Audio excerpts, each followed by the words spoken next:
जब आप अप्लाई करते हैं as a parents of British child, as a mother of British child who is under 18 years old, 3 reasons होती हैं refusals की। नंबर 1 रीज़न होती है कि जब आप अपना ये नहीं प्रूफ कर सकते कि आप प्राइमरी केयरर हैं, आप बच्चों की लुक आफ्टर में एक्टिव रोल प्ले कर रहे हैं, बच्चों की प्राइमरी रिस्पॉन्सिबिलिटी आप पर है।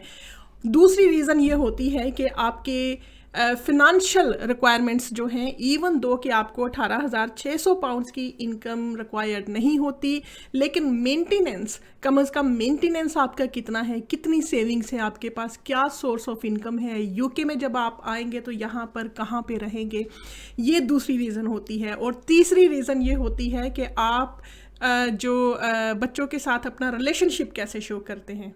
ऑब्वियसली आप एज ए पार्टनर, आप as a spouse of British citizen apply नहीं कर रहे, ये आपका एप्लीकेशन है as a mother of British child. तो उनका वैलिड क्वेश्चन ईसीओ का ये हो सकता है कि आपने as a partner, as a spouse of British citizen application क्यों नहीं की। उसके लिए आपको ये शो करना होता है कि आप बच्चे की प्राइमरी रिस्पॉन्सिबिलिटी ले रहे हैं, आप एक्टिव रोल प्ले कर रहे हैं, आपके पास सारी रिस्पॉन्सिबिलिटी है बच्चे को लुक आफ्टर करने की। क्योंकि अगर बच्चे को आपकी रिस्पॉन्सिबिलिटी की अगर आप नहीं शो कर सकते, तो फिर वो उनका ये वैलिड पॉइंट है कि उनके जो फादर हैं, जो कि ऑलरेडी ब्रिटिश सिटीज़न है, वो बच्चे को लुक आफ्टर क्यों नहीं कर सकते। तो इसके लिए आपको ये जो 3 रीजंस हैं, जिसमें नंबर 1 आ जाता है आपकी financial requirement, maintenance, meeting your maintenance. Number 2 आ जाता है रिलेशनशिप और चाइल्ड की अपब्रिंगिंग। नंबर 3 इसमें जो है वो आपका होता है English language. English language A1 safer requirement आपको करना चाहिए। अगर आप किसी वजह से नहीं कर सकते, obviously there are some routes where you can apply for your exemptions, लेकिन उसके लिए फिर आप instead of going into 5 years route, आप जाएंगे into 10 years route, which means कि after 10 years you will be able to apply for your settlement in the United Kingdom. So उसके लिए बेहतर ये होता है कि आप इंग्लिश लैंग्वेज करें अपना, बहुत ही लो लेवल का, A1 लेवल का बहुत आसानी से आप कर सकते हैं, और जब आपका सर्टिफिकेट आ जाए तो तब आप अप्लाई करें। या इन द मीन टाइम आप अपने लॉयर्स के साथ फाइल प्रिपेयर करवा सकते हैं, एप्लीकेशन तैयार कर सकते हैं, और उसी दौरान 1 महीने में आप अपना इंग्लिश लैंग्वेज भी कर सकते हैं। बहुत सारे लोगों के ये क्वेश्चंस होते हैं कि इंग्लिश लैंग्वेज कहाँ से बुक करें, क्या प्रोसेस है। सो फर्स्ट ऑफ ऑल, जब आप ब्रिटिश काउंसिल की वेबसाइट पे जाएंगे तो वहाँ पर आसानी से आप अपना इंग्लिश टेस्ट बुक कर सकते हैं, और आपने लाइफ स्किल वाला इंग्लिश टेस्ट करना है। कौन सा करना है? लाइफ स्किल वाला, जनरल एकेडमिक नहीं करोगे आप, लाइफ स्किल वाला जो यूके वीज़ा पर्पसेस के लिए यूज़ होता है। तो ये 3-4 चीज़ें हैं जिसको आपको बेसिकली मद्देनज़र रखना होता है। और अपनी फ़ाइल ऑलवेज़ मैं ये कहती हूँ कि प्रॉपर तरीके से ऑर्गेनाइज़ करें, PDF में ऑर्गेनाइज़ करें, और आप उसको बेहतर कम्युनिकेट करें अपने लॉयर्स के साथ, ताकि आप अपना एप्लीकेशन सक्सेसफुली अप्लाई कर सकें। It's me barrister Shazia Anjum, UK immigration specialist, and I have been helping many immigrants in achieving their settlement goals in the United Kingdom. So अगर आपने assessment करवानी है कि whether or not you are eligible as a mother of British child or you are eligible as a father of British child who is under 18 years old, तो उस assessment के लिए आप फ्री टेक्स्ट मैसेज कर सकते हैं, और बिल्कुल अपनी कॉल फ्री में बुक कर सकते हैं, और फ्री में कंसल्टेशन कर सकते हैं। आपको उसमें हेजिटेशन करने की ज़रूरत नहीं है। I am receiving so many calls जिसमें लोग कहते हैं कि हमें साल लग गया आपको टेक्स्ट मैसेज करने में या आपके साथ बात करने में, क्योंकि हम ये सोच रहे थे कि आप तो बैरिस्टर हैं, तो हम किस तरह से आपसे बात करें। The purpose to leave my personal contact number is to connect with you, कि आपके जो भी क्वेश्चंस हैं आप क्वेश्चन पूछें, टेक्स्ट मैसेज करें, सीरियस क्वेश्चन पूछें, to the point short question पूछें। ऑब्वियसली जो सीरियस क्लाइंट्स नहीं हैं या जो फेक क्वेश्चंस करते हैं, टाइम वेस्ट करते हैं, कोई भी नहीं चाहेगा कि उनको रिप्लाई करें। तो अगर आप सीरियस हैं और आपके मतलब आपको रियल में ज़रूरत है, तो I am there to help you out. और आप लोगों के लिए ही ये मैंने फैसिलिटी रखी है कि आपको डायरेक्ट आंसर कर सकूं। ये डायरेक्ट आप लोगों के क्वेश्चन में लेती हूँ, आंसर भी डायरेक्ट करती हूँ।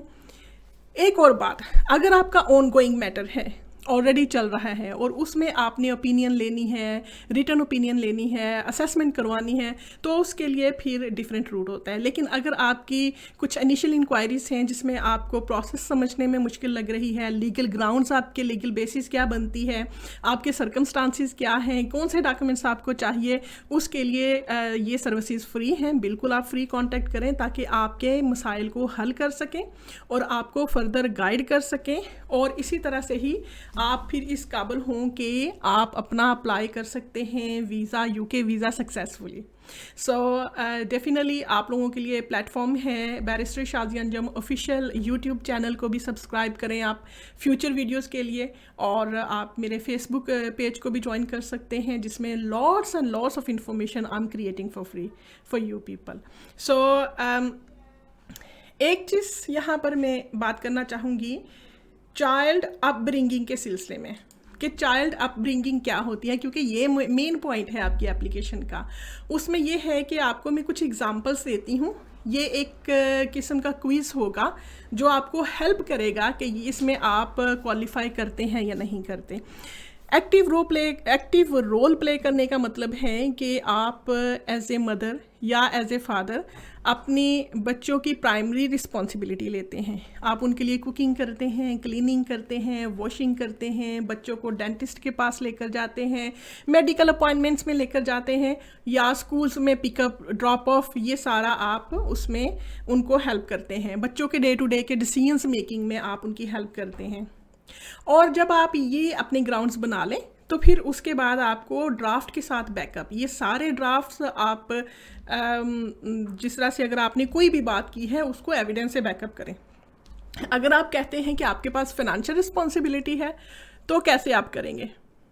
आप अपनी बैंक स्टेटमेंट लगाएंगे, सोर्स ऑफ इनकम बताएंगे, जो एक्सपेंडिचर करते हैं वो बताएंगे, बच्चों के लिए जो शॉपिंग करते हैं वो बताएंगे। और अगर आप कहते हैं कि आप बच्चों की डे टू डे केयर करते हैं, वो कैसे प्रूफ करेंगे? उसमें आप अपनी जो डेली बेसिस पे उनके साथ आप काम कर रहे हैं या उनको स्कूल में छोड़ने जाते हैं, स्कूल का लेटर लें, डेंटिस्ट के पास लेकर जाते हैं, डेंटिस्ट का लेटर लें, और अगर आप उनको शॉपिंग कराने के लिए सोशल किसी भी पॉइंट्स पे लेकर जाते हैं तो obviously you can get letter from any type of social services as well. So ये वो चीज़ें हैं कि जो आप कहते हैं उसको एविडेंस से बैकअप करें। हमेशा ये मेरी स्ट्रेटजी है जिस तरह से जिसकी बेसिस पे मेरी एप्लीकेशन सक्सेसफुल होती है, क्योंकि जो भी आप फैक्चुअल बैकग्राउंड लिखेंगे उसको आप अपनी एविडेंस के साथ बैकअप करेंगे, प्लस आप उसमें लीगल ग्राउंड्स लिखेंगे। So this is most important. ये जितनी एप्लीकेशन देखने में आसान लगती है, जब आप अप्लाई करते हैं तो उसको प्रूफ करना उतना ही मुश्किल होता है, और जब आप उसको प्रूफ नहीं कर पाते तो उसके लिए फिर आपका एप्लीकेशन रिफ्यूज़ हो जाता है। उसके लिए हमेशा 3 चीज़ों की ज़रूरत होती है आपको, एक आपके डॉक्यूमेंट्स, एक आपकी फैक्चुअल समरी और एक आपके लीगल ग्राउंड्स। सो ये 3 चीज़ें जब आप लगाते हैं तो जिस बेसिस पे आपके रिफ्यूज़ल आते हैं वो ऑलरेडी आप लूप होल कवर कर चुके होते हैं, ग्रे एरियाज फिनिश कर चुके होते हैं, और फिर आपका एप्लीकेशन सक्सेसफुल हो जाता है। So these were the tips in terms of your application as a parents of British child. So today's video is my first video in 2022. So you are watching my first video in 2022, and also I want you to join me in my YouTube channel so that you like it, share it, and subscribe it so that you can get more information in terms of your UK visa application. इसके अलावा अगर आपको spouse visa, partner visa, financial exemptions, English language exemptions या जो है वो dependent children के बारे में कुछ ज़्यादा जानना हो तो डेफिनेटली बहुत सारे और ट्यूटोरियल्स लेसन्स हैं, उसको आप वॉच करें।